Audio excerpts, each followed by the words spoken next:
O ex-presidente Jair Bolsonaro, PL, que se tornou réu nesta semana no STF, Supremo Tribunal Federal, acusado de liderar uma trama golpista, admitiu à Folha ter conversado com auxiliares sobre estado de sítio, estado de defesa e intervenção federal em 2022, mas diz que essas possibilidades foram descartadas logo de cara.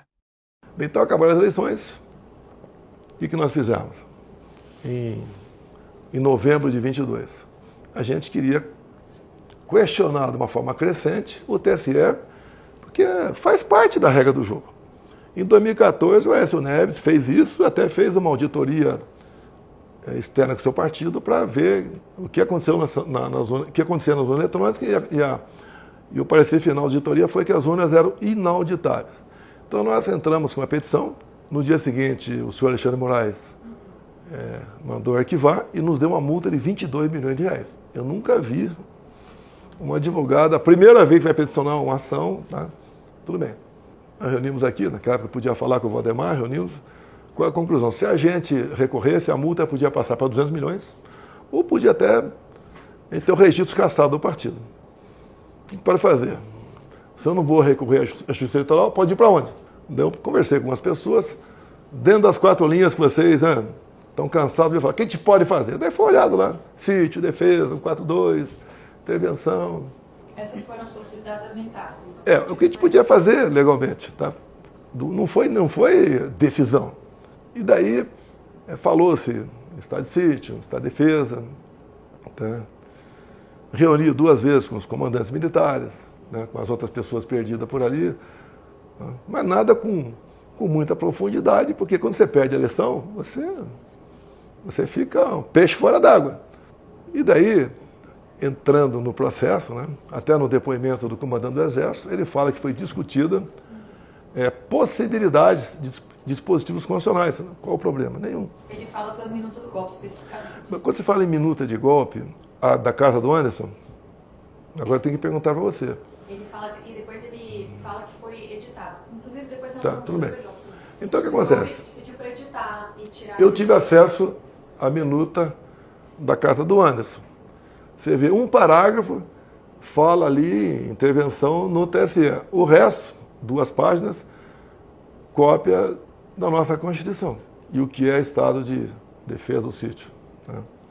Então foi conversado rapidamente, chegando à conclusão que não podia ir para frente, que poderíamos até ter razão no que nós conversamos, tá? Mas não iria para frente e estava encerrado o negócio. O senhor falou de 142 também foi discutido? Não. De passagem, talvez alguém tenha falado lá, porque todos os dispositivos constitucionais foram, até tudo, intervenção federal, tudo foi colocado na mesa ali, dispositivos constitucionais, mas nada além disso aí. Agora, o PGR foi para o final, se não me engano, para estado de sítio, de estado de defesa. Estado de defesa, ou sítio, o primeiro passo é convocar os conselhos da República da Defesa. Isso não foi convocado, então não houve nem cogitação de nada.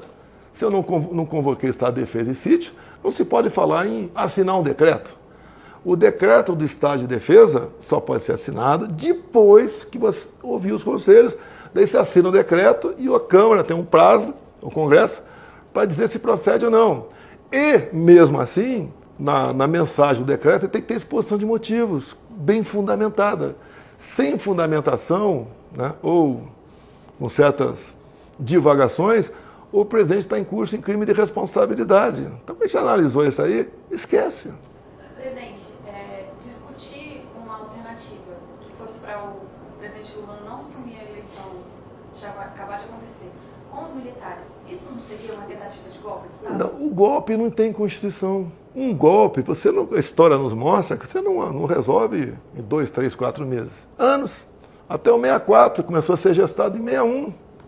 E para você dar um golpe, algo fora da normalidade, ao arrepio das leis, você tem que buscar como é que está a imprensa, quem vai ser o nosso porta-voz, empresarial, núcleos religiosos, né, parlamento, fora do Brasil. E outra coisa, pensar no dia seguinte, o after day, como é que fica? Como é que fica o mundo perante você? Então foi descartado logo de cara, ponto final. Foi descartado porque o Freire Gomes não deu apoio a essa? Ninguém não pedia apoio para ninguém. Pergunta para o Freire Gomes se em algum momento eu falei golpe para ele ou algo fora das 4 linhas. Ele vai responder que não. O Batista Júnior, que parece que estava tremendo de medo, que falou que o Freire Gomes havia falado para mim que eu ia ser preso. Se você quer dar golpe, eu troco o ministro da Defesa, troco o comandante de força, boto um pessoal disposto a sair fora das 4 linhas, mas isso não passou pela cabeça. Foi nem cogitado. E quando se fala em defesa, tá, eles já bateram em sítio também.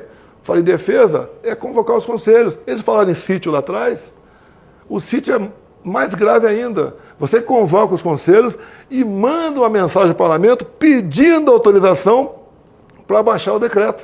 Então não existe. E para botar um par de cal nisso, não existe golpe baseado em dispositivo constitucional. O golpe é exatamente o contrário. É a margem da lei. E é ridículo falar aquilo de minuta de qualquer coisa, não é minuta de nada. Aquilo é um papel que se chegasse ao meu conhecimento, o destino era na hora, 6ª sessão, lixo. Aqui é a minha Bíblia, aqui é onde eu recorro, onde eu tenho um problema, eu recorro a isso aqui.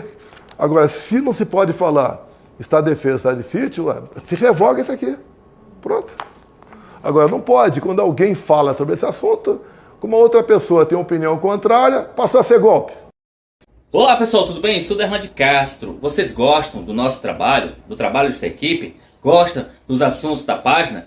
Então eu peço a vocês que nos seguem aí, comente, curte e compartilhe. Dê essa força aí para que a gente possa sempre estar trazendo conteúdos importantes para vocês contra as fake news bolsonaristas. Valeu, galera!